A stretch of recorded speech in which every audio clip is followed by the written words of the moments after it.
We'll start the invocation in the Central Church. Pastor John Nelson. Shall we pray? Father, thank you for these leaders gathered here this evening. Thank you for their service to our community, for the hours dedicated that often go unnoticed. Thank you for their commitment to our city. For the many decisions that need to be made to help our community thrive, we pray for wisdom and discernment. Bless them for their efforts. In Jesus' name, amen. Thank you, Pastor. Join me in the Pledge of Allegiance. I pledge allegiance to the flag of the United States of America and to the republic for which it stands, one nation under God, indivisible, with liberty and justice for all. Roll call, please. Almond. Here. Burnett. Caligari. Here. Comfort. Here. Drost. Here. Hermson. Here. Ocean. All right. Time for community comments. This item is reserved to receive comments from the community for concerns, whether or not they're included in the current agenda. The community is encouraged to speak before the mayor and city council and asked to keep statements brief. Time should be limited to no more than 3 minutes. Any questions are to be asked of the city staff, council members, or the mayor prior to speaking to the full council, so concerns may be properly researched and answered away from the meeting. Comments are to be directed directly to the mayor and city council only. Is there anybody who wishes to speak tonight? Yeah. Name and address, please. Proceed to the mic. Thank you. My name is Kathy Guerin Christie, and I live at 1108 C Avenue East. Fairly new member of the community. And this evening, good evening, Mayor Pro Tem Drost and council members. Tonight I'm representing our local poetry group, Inkstains, and our other members are Nate Kelly, Emma Rodriguez, Ideen Vega Van Auken, and Pam Blomgren, who had another commitment, couldn't be here tonight. What I'd like to do is read the proclamation that the mayor presented to Inkstains last week at the Wright Club meeting. City of Oskaloosa, Iowa, proclamation, Inkstains Poetry Day, October 2022. Whereas it is widely agreed that literature is defined as words raised to an art form, and whereas poetry appears amongst the earliest records of literature, and whereas poetry can harness the power and beauty of language, aiming to express humanity's greatest hopes, fears, loves, and dreams. And whereas poetry is an essential part of the art that galvanizes the creation of other art forms, such as music, painting, dance, and sculpture. Whereas Oskaloosa has the honor as one of the 13 communities in the state of Iowa to receive the Iowa Great Places designation by the Iowa Department of Cultural Affairs, and whereas the Great Places designation is evidence of the importance of arts being woven into our everyday culture. And whereas acknowledging poetry as part of the arts, its authors desire poetry's recognition and attention, while encouraging citizens to enrich themselves through all forms of culture, arts, and literature.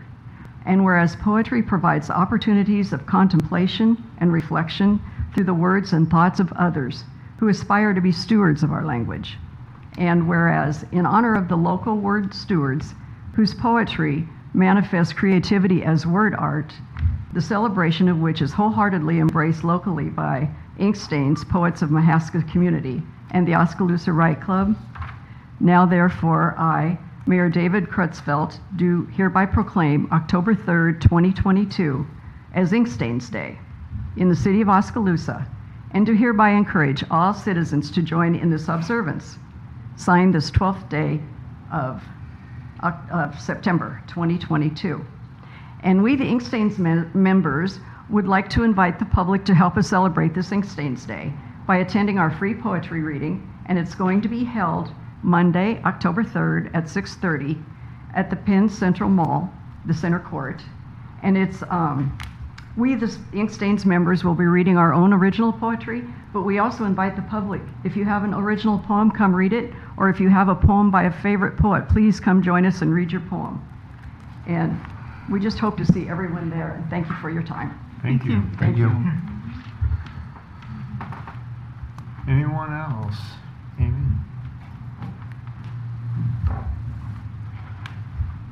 Hello, I am Amy Brainerd. I am the new Oskaloosa Main Street Director. Address and everything. That's good, Okay. I work in the chamber office, and we wanted to invite all of our public officials to our first ever Elevate Upper Story Tour. That will be held on Saturday, October 1st, between 10 a.m. and 1 p.m. We will be touring 7 different upper stories in downtown Oskaloosa, and I have an invitation for everyone. We do ask for an RSVP just because we're getting some refreshments and just kind of want to know who's planning to attend. And we'll be touring raw spaces, unfinished spaces, and finished, actually being used spaces. So we would like to encourage you to attend. And then also, we have Beth Brostrom here. She is a member of our Main Street Board. And we would just like to thank you for your support of Main Street in Mahaska County and Oskaloosa. Thank you. Thank you. Thank you. Anyone else? Mark? Yeah. Good evening, everyone. Mayor Pro Tem, Council Personnel, Mark Grunendijk. I'm coming tonight on behalf of Mahaska County Board of Supervisors. I want to thank you for your invite to your strategic planning about 9 days ago. I thought it was very interesting. We talked about many things that we thought we'd try and change the culture to where we can start working together, maybe try and find some common ground on our divide, and get things moving in a positive direction for not only Oskaloosa, but for our entire county. So I want to thank you, Manager Amal, for the invite, and the council personnel for allowing us. I do see on your agenda this evening also item letter D on your consent. That was something that was talked about at our strategic planning of trying to find some peace and some middle ground in. And so I want to thank the manager for not allowing feet or grass to grow underneath the feet there. And this morning, our board did discuss this item, and we are strongly in favor of what Amal is doing here. And I think our board is even encouraged, if you guys are looking for a partner, I think we'd love to partner with you on that. So thank you guys for taking the lead on it. Thank you for allowing us to be here tonight. Appreciate your action and all your work. Thank you. You're welcome. Thanks, Thank you, Mark. Appreciate you guys being here. All right, anybody else? All right, on to the consent agenda. All items appearing on the consent agenda are considered routine in nature, enacted by one motion. 2 things to just draw your attention to, as Mark just mentioned, item D is to approve sending out requests for qualifications to evaluate the E911 and emergency management operations and how it's funded. As far as the budget is, in the agenda packet talks about how this item that expense was not budgeted for, and so it's a item just needing a little more research for information before we make that $250,000 decision.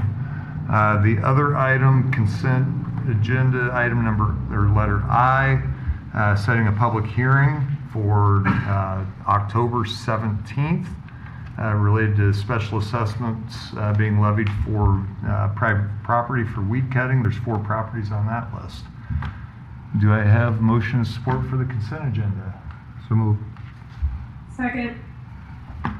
Okay, roll call. Any discussion? Sorry, John. I'd like to pull D for separate consideration. Okay. Need to revise the motion. Are you okay with that? Yep. Mm-hmm. Yeah. Okay. Second, okay with that as well? Yes. Okay, so we'll have roll call on the consent agenda except for item D. Comfort? Yes. Drost? Yes. Hermson? Yes. Almond? Yes. Caligari? Yes. Okay, it's approved. Item D. We need a motion and a second on that. Okay, so do I have a motion in support of agenda item D? So moved. Second. I'll second it. Can I second it? Okay. Any discussion? Just a few, just a few questions for Amal and possibly Mr. Dixon. Obviously, unfortunately, I was unable to attend strategic planning, so I might rehash some ground that was covered at that particular meeting. Amal, as of today, has EMA 901 been involved in the discussion of this particular item? No.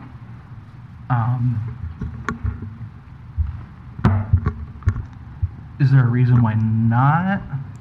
No, we will be discussing it at the next meeting. At this point, we're looking for an expert. When we get to the scope and contract, we'll be discussing it and proposing the other entities, if they want to join us, they can, and they're more than welcome, and we'll be looking for them to share the cost with us. So, just to kind of rehash what you said, just to make sure I'm understanding you. When we get to awarding a contract for this particular item, if other entities such as EMA or other member communities want to join in this and share the cost, we would be open to that. Correct. Okay.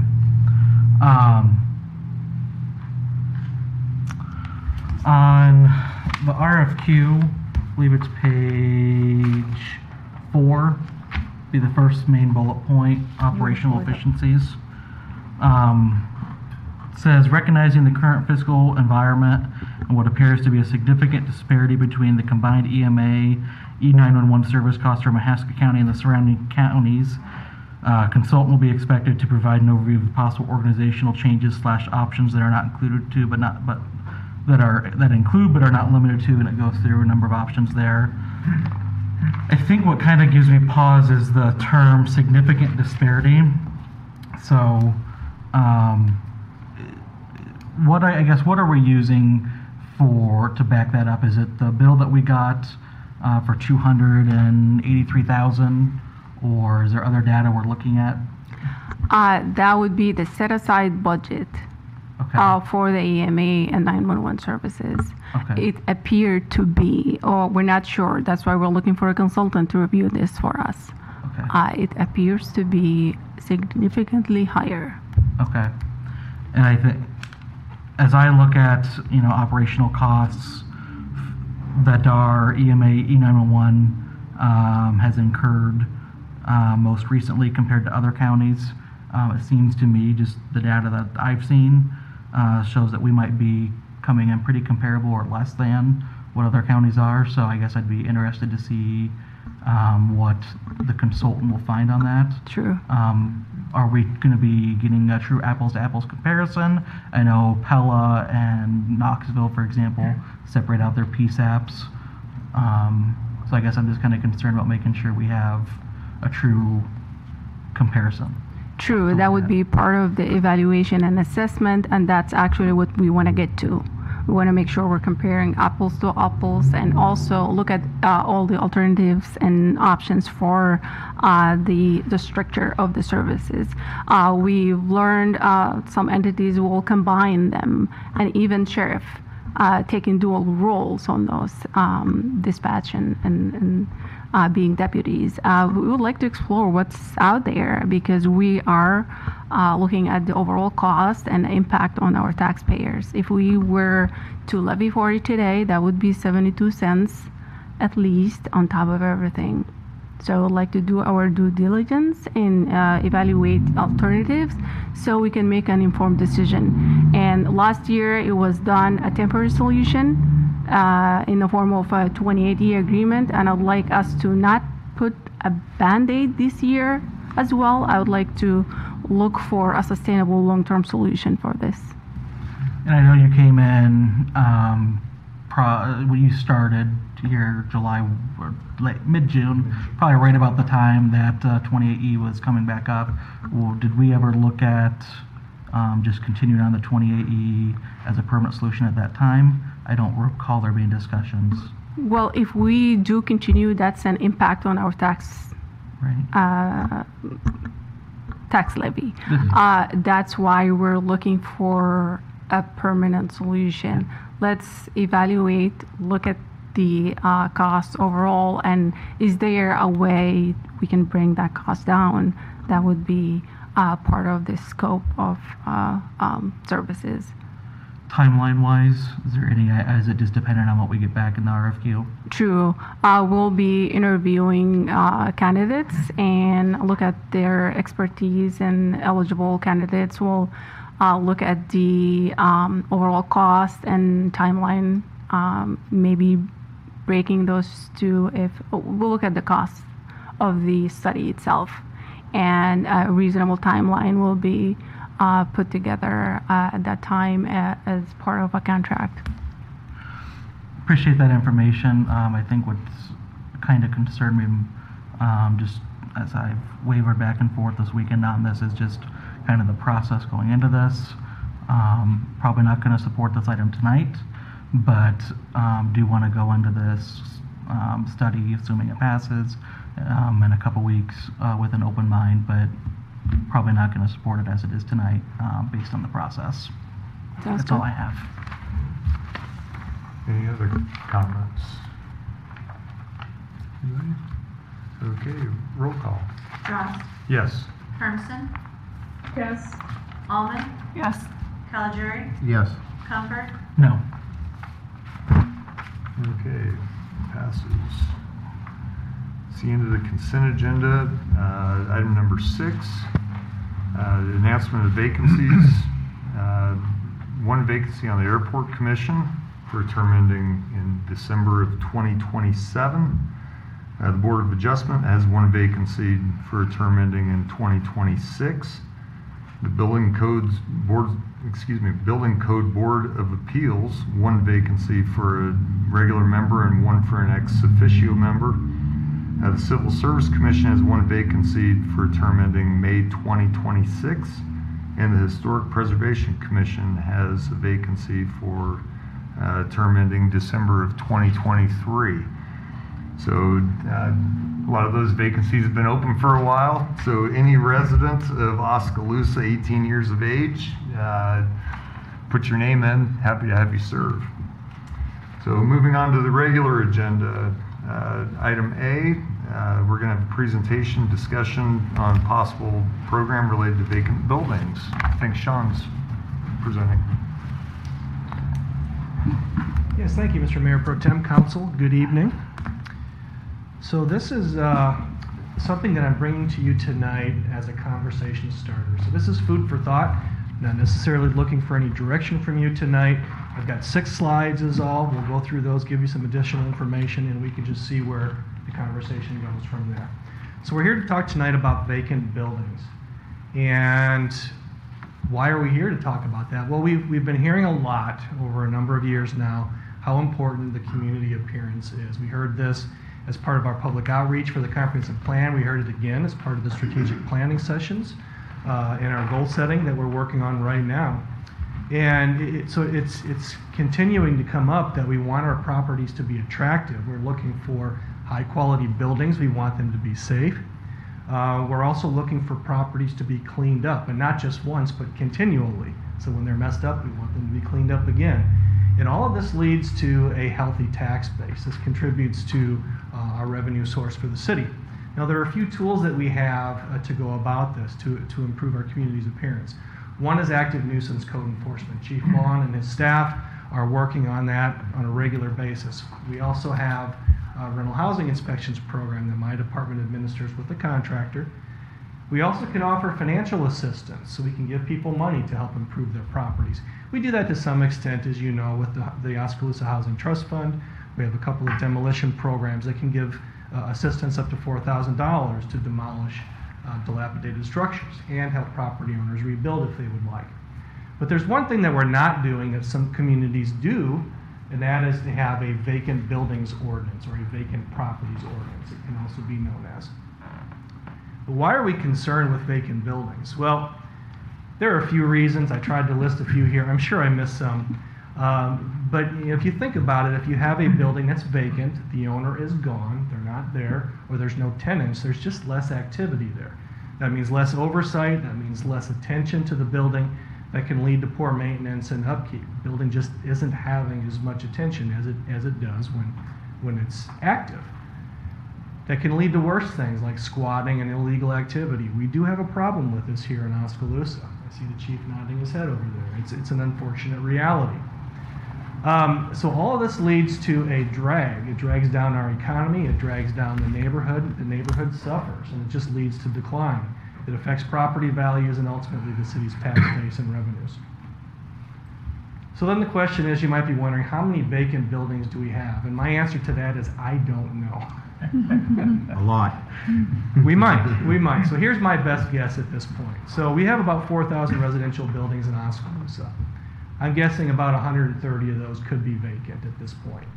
And then on the same side, or flip side rather, about 1,100 commercial buildings, maybe 35 of those are vacant.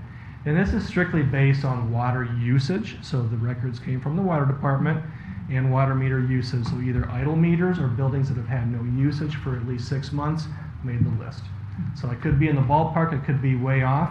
I'm guessing we have less than 200 vacant at this time, or any given time. All right, so for some examples, and I'll tell you, I always hesitate to show pictures of properties, local examples, because you know what? You can't include everybody and somebody gets singled out. But nonetheless, here you go. I'm showing commercial properties. 5 or 6 of these are commercial. You probably recognize most or all of these. These buildings, I think, have been vacant for quite some time. Some of these longer than I have been here with the city. On the good side, some of these have had recent building permits issued for improvements on the inside. 2 of them actually, and one does have an active building permit. So they're not all neglected. Some do still have some activity, but nonetheless, they've been vacant for quite some time.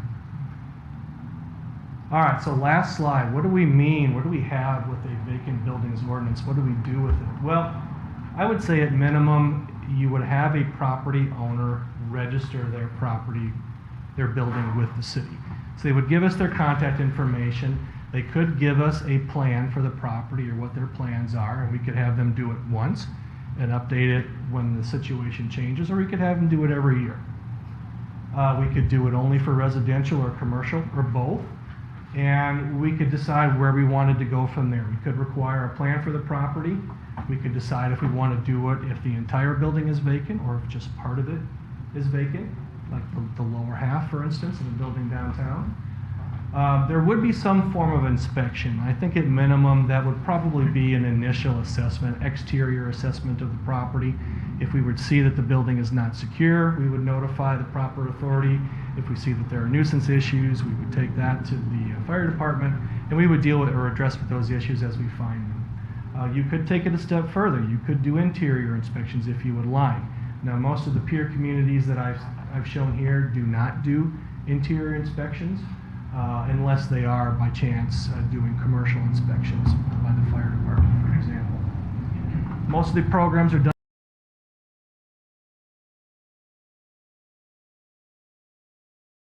larger registration fee. I expect that fee would be just enough to cover our costs. So that's all I had for today. 6 slides, information for you. I'm happy to try to answer any questions, hear your comments, feedback, and this is something that I think we could implement at any time. I would say a good time to consider this is during budget time when we're setting fees. So I'll open it up to questions and comments. We talked about this maybe 10, 15 years ago about an ordinance for this. It was just small talk. But as far as it went, nothing further. But I think it's a good idea to have an ordinance. Because I'm more afraid about that building sitting on the corner of A and North Market waiting for another brick to fall off the face of that building onto the sidewalk. That one needs, as many know, attention. But I think it's a good idea. Joe, and with that one, if I could jump in on that, that has been for a long time on the city's radar, and we've been working with Bob a lot on that. It's going to take some steps. They've been waiting on brownfield examinations, and coincidental, I just noticed today there were a couple folks standing outside looking it over, so I'm thinking, knock on wood, Is that both of those buildings? Over. The wings and the one on the corner? No, just the corner. Just the corner? You know it's attached, right? Yeah. Very well aware of that. Yeah, okay. See, Sean, in the little bit of research you've done on this with the exterior inspections. Is that typically just a visual walk around, or does that involve any structural type of examinations, or have you found anything on that? Yeah, communities our size generally is a visual walk around. So you're looking for broken windows, you're looking for holes in the siding, the soffit, the roof, Okay. the fascia, looking for any nuisance issues, obviously weeds, grass growing too tall. You want to make sure the building is secure. If it's not secure, that becomes an attractive nuisance for people to get into. Okay, thank you. Anybody else? Thank you, Sean. Thank you. Moving on to agenda item 7B, consider resolution levying special assessment against private property for weed cutting. There are 6 properties on the list. This item requires a public hearing, so I guess I'll open the public hearing. Is there anybody who would like to speak on this tonight? Seeing none, I guess we'll close the public hearing. Motion of support for levying these assessments. So moved. Second. And roll call. Hermson, Yes. Almond, Yes. Calgery, Yes. Comfort, Yes. Drost, Yes.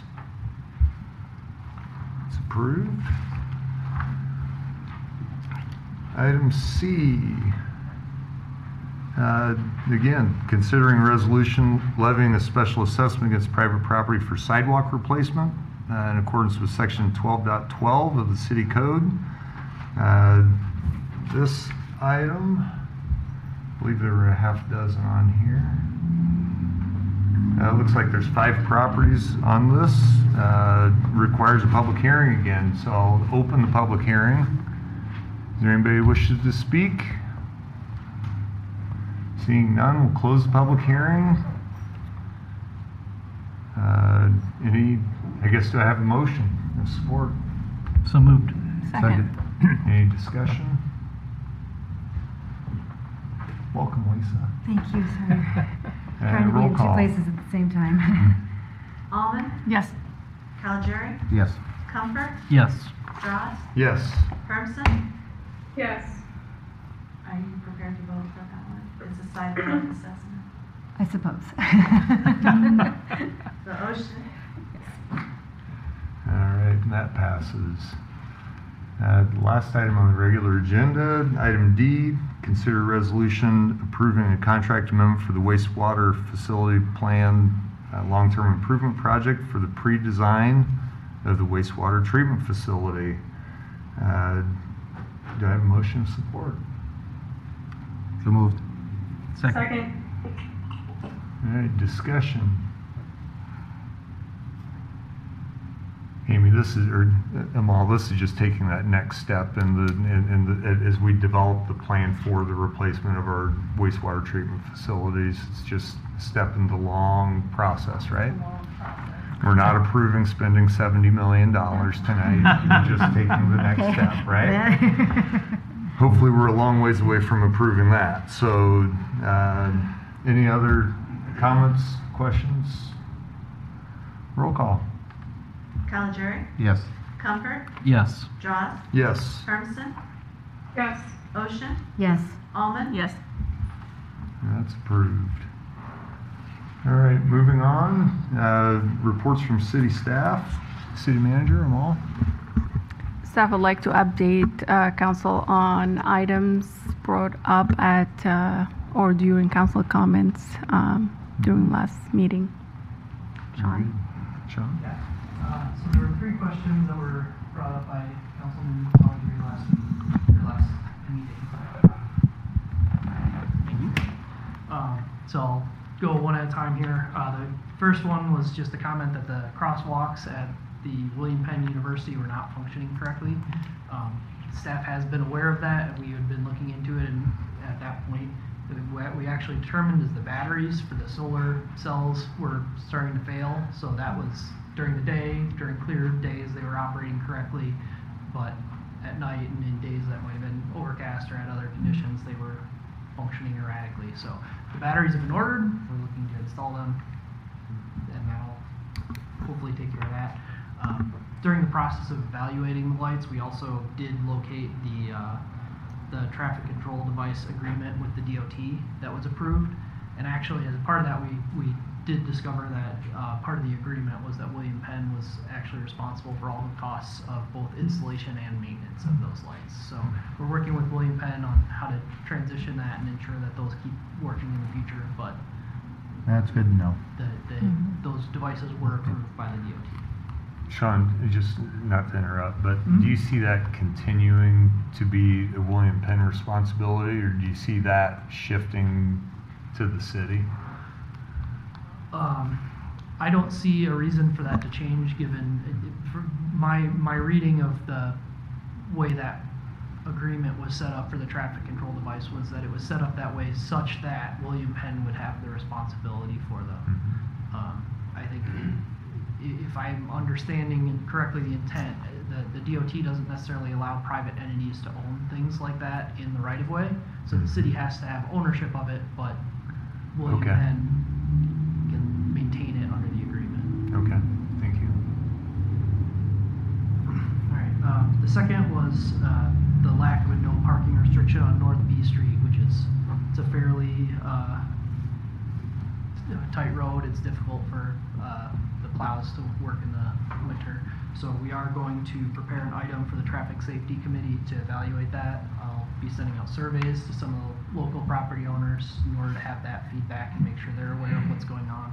And once we've gone through that exercise of going through the Traffic Safety Committee, we'll bring an item to council with their recommendation in order to consider that. And I think as a part of that process, there's also a similar concern brought up with North A Street, so we'll be doing both of those at the same time. And the last one was that there was a concern with the condition of North B Street at the intersection with College Avenue. That area is one that we've struggled with for a long time. It's the end of the chip seal road. The brick base has just not really been a suitable base for that chip seal. So we are looking at just doing a full rebuild of that intersection in order to have a surface that's going to hold up in the long run. Anything else, Samal? That's it. Thank you. City Clerk? That's it, thank you. City Attorney? Nothing, thank you. Nothing, all right. I guess we're on to City Council. Lisa? Nothing today. All right. Joe? Well, I just want to make a comment to the city manager for setting up that strategic planning party that we had. No, there was a lot of... Just 5 hours. Yeah, it was good. It got heated at moments, but overall I thought it was a really good exercise. And, you know, get things out on the table. You know, not putting berries up anymore. Right? Okay. Sounds good. But no, it was great. Thanks for doing that. And if I could second that, Joe's always seconding things. So, Oh, okay. but yeah, I would say too, it was very nice of the county supervisors to come, and that it was a good meeting and a long one for a Saturday, and that. But thank you. So. Charlie? Thanks for coming, Mark. Appreciate your comments. Nothing else. We'll go to Janet. Yeah, I would like to just build off of Joe's comment. I think that was really good for us to get together as city and county and just continue to build that relationship, especially going forward. So thank you for everybody being a part of that. And that's all I have. Thank you. Rhonda? I was going to say, I said the same thing to Bob before the meeting started. It was nice to be able to put a face with a name, you know, and to get to know them. And so I thank them all, and I thank you guys for coming too, because Mark and I sit on a board together. It is important to work together. So I thank all of you guys. All right, and I'll just join the party here. Thank you, especially for showing up His to the doesn't meeting count. tonight. I His think doesn't count. that speaks a lot. And it never counts, Joe. Yeah. But again, the discussions we had, and whether it's strategic planning or before that, and the conversation we're continuing to have, you know, I see some momentum starting to build on things. I mean, you know, Amal says over and over, you know, we're a community. We're not just city. We're not just county. We're a community. And how do we work together to move things forward that's best for our community? So thank you for being here, and thank you for your continued partnership. So. With that, do I have a motion to adjourn? So move. Second. All in favor, say aye. Aye. We're